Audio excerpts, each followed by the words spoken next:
நீங்கள் இணைந்திருப்பது தமிழ் கதிரின் இரவு நேர பிரதான செய்திகளோடு. முதலில் தலைப்புச் செய்திகள். மருத்துவத்துறைக்கு தெரிவாகிய நிலையில் ஆற்றில் மூழ்கி மாணவன் உயிரிழப்பு. மகளை தவறான முறையில் காணொளி எடுத்த தாய் கைது. வாகன இறக்குமதி தொடர்பில் இறுதி முடிவு நாளை IMF அறிவிப்பு. அதிகரிக்கும் டெங்கு 7 மாவட்டங்களுக்கு அபாய எச்சரிக்கை. குவைத் தீ விபத்தில் உயிரிழந்த 48 பேரின் உடல்கள் அடையாளம் காணப்பட்டுள்ளது. அம்பாறை காரைதீவை சேர்ந்த இளைஞரொருவர் ஆற்றில் மூழ்கி பரிதாபமாக உயிரிழந்த சம்பவம் குறித்த பகுதியில் பெரும் சோகத்தை ஏற்படுத்தியுள்ளது. குறித்த சம்பவம் இன்று இடம்பெற்றுள்ளது. குறித்த சம்பவத்தில் 20 வயதினை உடைய சிவகரன் அக்ஷயன் என்ற இளைஞரே உயிரிழந்துள்ளார். அண்மையில் குறித்த இளைஞன் வெளியான காப்போதா உயர்தர பரீட்சையில் சித்தி பெற்று அம்பாறை மாவட்டத்தில் 23வது இடத்தினை பெற்று மருத்துவத்துறைக்கு தெரிவாகியிருந்தார். தனது குடும்பத்தோடு 3 நாட்களுக்கு முன்பு உகந்தமலை முருகன் ஆலயத்திற்கு சென்று அங்கு தரிசித்துவிட்டு இன்று காலை வரும்போது பொத்துவில் மற்றும் லாகுகளுக்கிடையிலுள்ள நீலகிரி ஆற்றில் நீராடிய போது நீரில் மூழ்கி உயிரிழந்ததாக தெரிவிக்கப்படுகிறது.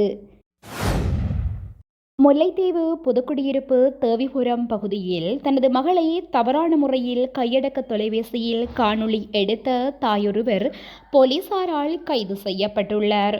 குறித்த சம்பவமானது நேற்று முன்தினம் இடம்பெற்றுள்ளது. குறித்த சம்பவம் தொடர்பில் 32 வயதினையுடைய பெண்ணொருவர் கைது செய்யப்பட்டுள்ளார். கணவனை பிரிந்த நிலையில் வாழ்ந்து வரும் குறித்த பெண் தனது 13 வயதுடைய மகள் வீட்டில் உறங்கிக் கொண்டிருந்த வேளை அவரை தவறான முறையில் காணொளி எடுத்துள்ளார். குறித்த சம்பவத்தினை சிறுமியின் தங்கையான 10 வயது சிறுமி கண்டதை அடுத்து தனது சித்திக்கு தெரியப்படுத்தியுள்ளார். இந்நிலையில் குறித்த சம்பவம் தொடர்பில் புதுக்குடியிருப்பு போலீஸ் நிலையத்தில் முறைப்பாடு செய்யப்பட்டமையை தொடர்ந்து தாயார் கைது செய்யப்பட்டுள்ளார். வாகன இறக்குமதி கட்டுப்பாடுகளை முடிவுக்கு கொண்டு வருவதற்கான திட்டத்தை நாளைய தினத்திற்குள் இலங்கை இறுதி செய்ய உள்ளதாக சர்வதேச நாணய நிதியம் தெரிவித்துள்ளது. இந்த ஆண்டின் 3ஆம் காலாண்டிற்குள் பொது போக்குவரத்து மற்றும் விசேட நோக்கங்களுக்கான வாகனங்களின் இறக்குமதி கட்டுப்பாடுகளை தளர்த்துவதற்கு எதிர்பார்க்கப்பட்டுள்ளது. அத்துடன் இந்த ஆண்டின் 4ஆம் காலாண்டிற்குள் சரக்கு போக்குவரத்திற்கான வாகனங்களை இறக்குமதி செய்ய நடவடிக்கை எடுக்கப்பட்டுள்ளது. 2025ஆம் ஆண்டில் அனைத்துவித வாகனங்களுக்குமான இறக்குமதி கட்டுப்பாடுகளை தளர்த்துவதற்கான திட்டம் தயாரிக்கப்பட்டுள்ளதாக சர்வதேச நாணய நிதியம் குறிப்பிட்டுள்ளது.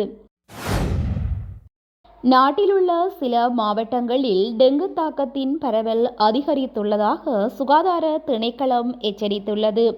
அதன்படி கொழும்பு, ஹம்பகா, களுத்துறை, யாழ்ப்பாணம், ஹாலி, கண்டி மற்றும் குருநாகல் ஆகிய 7 மாவட்டங்களே அபாய பகுதிகளாக அடையாளம் காணப்பட்டுள்ளன. இந்நிலையில் இந்த வருடத்தில் இதுவரை நாட்டில் 26,084 டெங்கு நோயாளர்கள் அடையாளம் காணப்பட்டுள்ளதாக குறிப்பிடப்பட்டுள்ளது. குவைத்தில் மங்காஃப் நகரில் 196 பேர் வசித்து வந்த 7 மாடி கட்டடத்தில் ஏற்பட்ட தீ விபத்தில் உயிரிழந்தோரில் 48 பேரின் உடல்கள் அடையாளம் காணப்பட்டுள்ளன. இதில் 45 பேர் இந்தியர்கள் எனவும் 3 பேர் பிலிப்பைன்ஸ் நாட்டை சேர்ந்தவர்கள் எனவும் தெரிவிக்கப்பட்டுள்ளது. விபத்தில் உயிரிழந்த இந்தியர்களின் உடல்களை இந்தியாவிற்கு கொண்டு வருவதற்காக இந்திய விமானப்படைக்கு சொந்தமான C-130J ஹெர்குலிஸ் விமானம் குவைத்திற்கு சென்ற நிலையில் 31 பேரின் உடல்கள் இன்று இந்தியாவிற்கு எடுத்து வரப்பட்டன. இத்துடன் செய்திகள் நிறைவடைகின்றது.